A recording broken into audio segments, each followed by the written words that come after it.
Hello दोस्तों, नमस्कार। स्वागत है आप सभी का मेरे यूट्यूब चैनल उत्तराखंड ज्ञानदीप में। आज मैं आप सभी के लिए एक इंटरेस्टिंग टॉपिक लेके आई हूँ, जो है उत्तराखंड की जनजातियाँ। मैं आपके साथ एक अपना पर्सनल एक्सपीरियंस शेयर करूँ तो मुझे टॉपिक बहुत इंटरेस्टिंग लगता है, क्योंकि मैं तैयारी से पहले मुझे इस जनजातियों के बारे में कोई जानकारी नहीं थी। ये टॉपिक सच में बहुत इंटरेस्टिंग है कि हमको जनजातियों के बारे में बहुत कुछ जानने को मिलता है कि उनका एक अलग अपना परिवेश होता है, आजीविका अलग होती है, रहन-सहन, खान-पान उनका सब कुछ अलग होता है।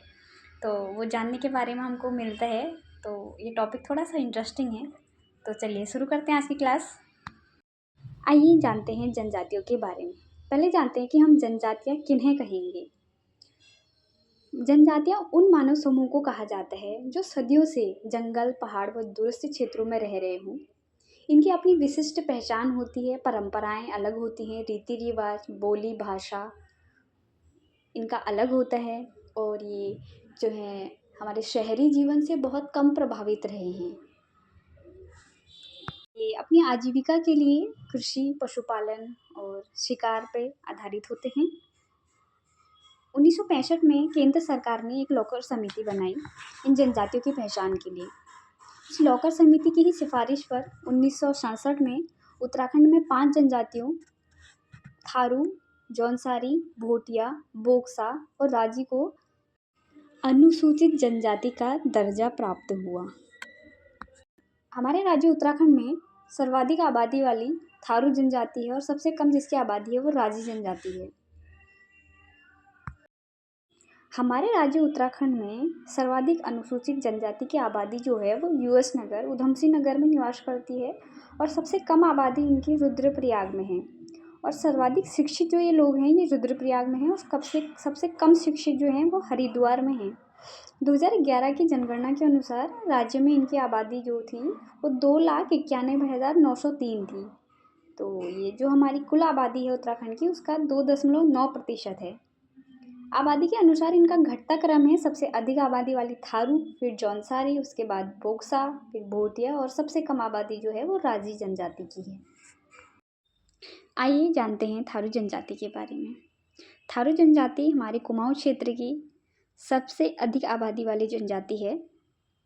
ये उधमसिंह नगर, खटीमा, किच्छा, नानकमत्ता व सितारगंज के 141 गांव में निवास करती है। तराई क्षेत्र में मच्छरों के बीच थारू जनजाति अपना अस्तित्व बचाने में कामयाब हुई, जिस कारण इन्हें मलेरिया प्रूफ मानव भी कहा जाता है।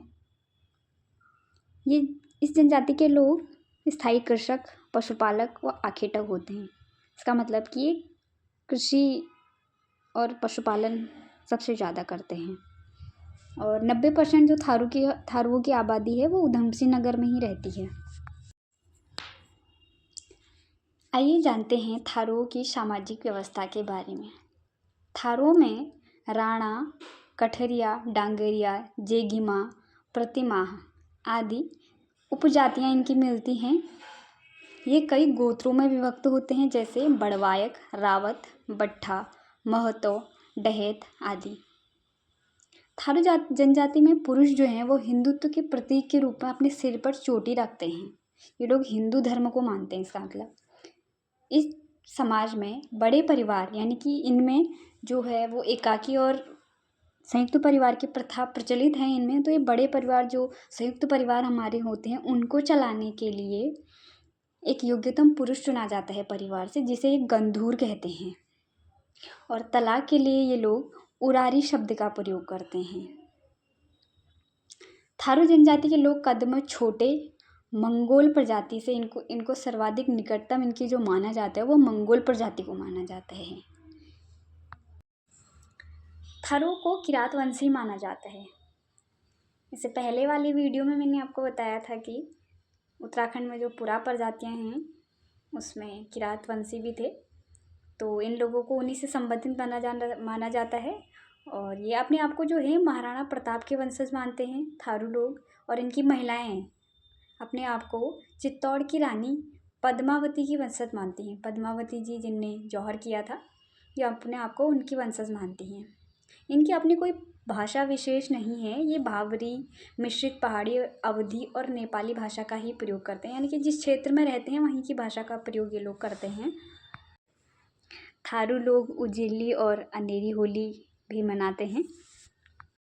अब हम जानेंगे थारूओं की राजनीतिक व्यवस्था के बारे में। यानी कि थारू लोग यदि उनकी समाज में कुछ ऐसा इलीगल हो जाता है तो वो लोग कैसे न्याय करते हैं, इस बारे में है। जो थारूओं की बिरादरी में पंचायत में 4 प्रकार के अधिकारी होते हैं। उनकी पंचायत अलग से होती है, उसमें 4 प्रकार के अधिकारी होते हैं। जो पंचायत का मुखिया होता है उसको चौधरी या महतो कहा जाता है, और इस मुखिया की सहायता के लिए बड़धेर, भले मानस, चौकीदार आदि होते हैं। और इनमें जो न्याय है, न्याय के लिए इनमें मध्य पंचगण की प्रथा है। इसका मतलब है कि मदिरा की घूंट के साथ ये लोग तर्क वितर्क करते हैं, इससे ये न्याय करते हैं। यानी न्याय में मदिरा की इनकी प्रमुख भूमिका होती है। आइए देखते हैं इनकी विवाह पद्धति। इनमें बदला विवाह प्रथा वो 3 टिकथी प्रथा का प्रचलन था।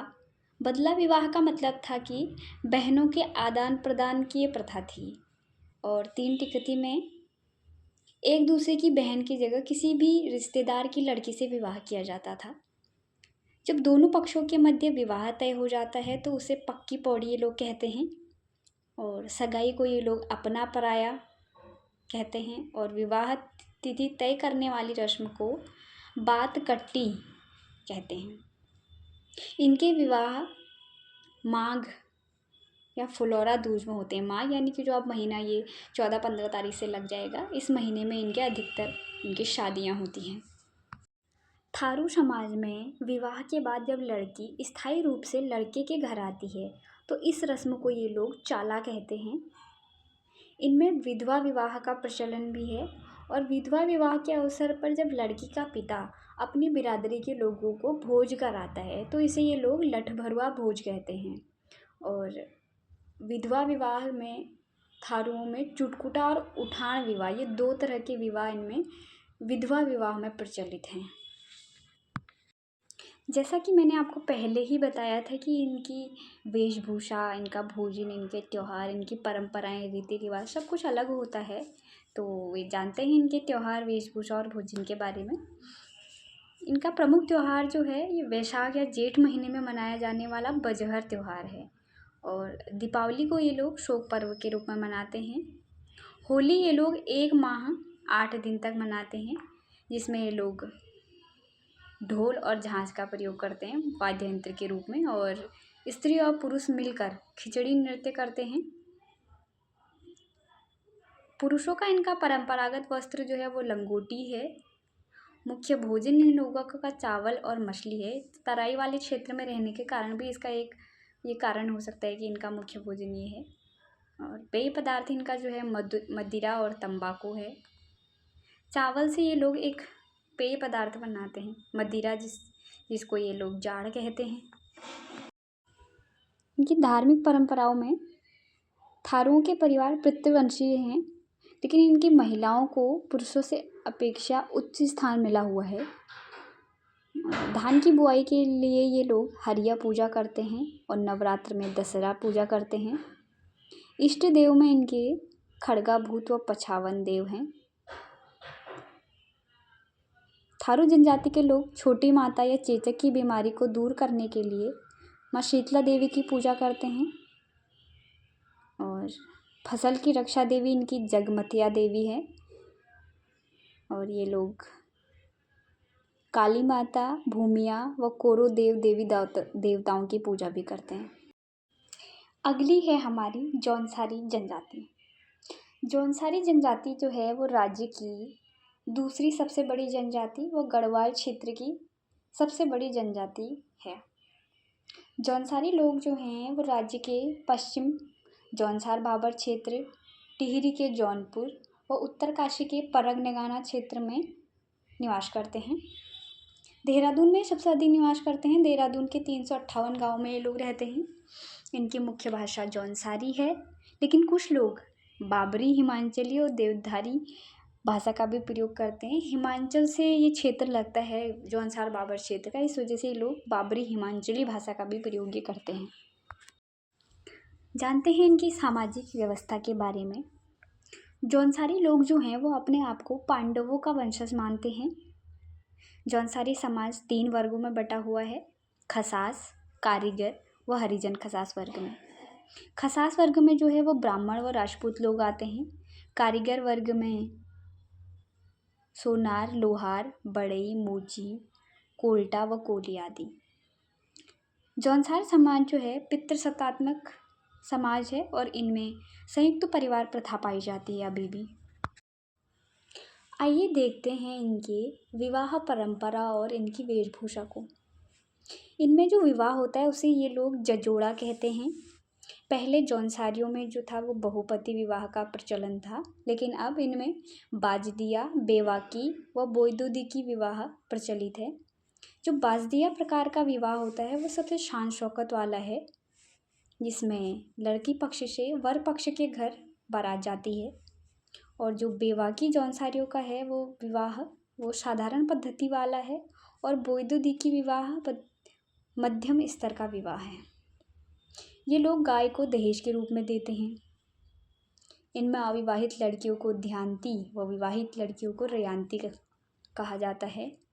इनकी वेशभूषा में महिलाएं जो हैं वो घाघरा पहनती हैं और जौनसारी लोग ऊन से बने पजामे को झंगोली कहते हैं और ये लोग ऊन से बनी टोपी को डिगुबा कहते हैं। ढाट एक बड़ा रुमाल होता है इनमें, जो महिलाएं उसको धारण करती हैं। इनके देवता और प्रमुख त्योहारों के बारे में जानते हैं। महासु इनके मुख्य देवता हैं, जिसका मंदिर हनूल जो कि देहरादून जनपद में है, ये जौनसारियों का पवित्र तीर्थ स्थल है। इनके अन्य तीर्थ स्थल लाखा मंडर और कालसी भी हैं। भादों के महीने में लगने वाला जागड़ा ये महासु देवता का प्रमुख त्योहार है, जिसमें देवता को टोंस नदी में स्नान कराया जाता है। बिस्सू और बैसाखी त्यौहार ये लोग मनाते हैं और दीपावली को ये लोग 1 महीने बाद मार्गशीर्ष मास की अमावस्या को मनाते हैं। जैसे हम लोग कार्तिक मास की अमावस्या को मनाते हैं तो ये लोग ठीक 1 महीने बाद मनाते हैं उसको। और 4-5 दिन तक इनकी दिवाली का उत्सव होता है। दीपावली के दिन ही ये लोग भैला नृत्य करते हैं। विजयदशमी को जौनसार में पायता, दशहरा को पंचाई व जन्माष्टमी को अठोई के रूप में मनाते हैं। जौनसारी लोक नृत्य, ये लोग हारुल व परात नृत्य करते हैं। हारुल नृत्य में रमतुला वाद्य यंत्र का ये लोग प्रयोग करते हैं। जो जौनसार के प्रमुख नृत्य हैं वो हैं अंडे कांडे का डांस, पौड़ाई नृत्य, झेला नृत्य, जंगबाजी, रास रासो, पत्तेबाजी। पत्तेबाजी नृत्य ये लोग दीपावली के दूसरे दिन पुरुषों द्वारा किया जाता है ये नृत्य। और ठुमकिया, सराई, बराड़ी, गांडिया आदि इनके प्रमुख नृत्य हैं। जौनसारी लोगों का लोक नृत्य वारदा नाटी है और इनके जो प्रमुख लोकगीत हैं वो हैं हारुल, मांगल, केदार छाया, विराशु, रणारात, सिलोंगू, छोड़े व गोडवाड़ा। आइए जानते हैं इनकी राजनीतिक व्यवस्था के बारे में। जौनसारी जनजाति में खुमरी नामक समिति पाई जाती है। गांव में प्रत्येक परिवार का एक सदस्य जो होता है वो खुमरी का सदस्य होता है। हर एक परिवार से मतलब खुमरी का एक सदस्य होता है।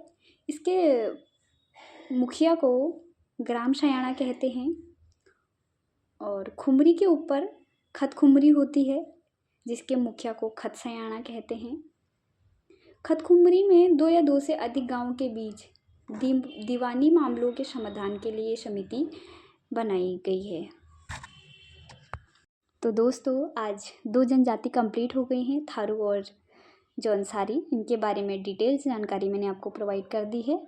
बाकी जो 3 जनजातियां हैं हमारी वो कल की वीडियो में कंटिन्यू करेंगे। प्लीज़ कमेंट करके ज़रूर बताइएगा कि आपको क्लास कैसी लगी।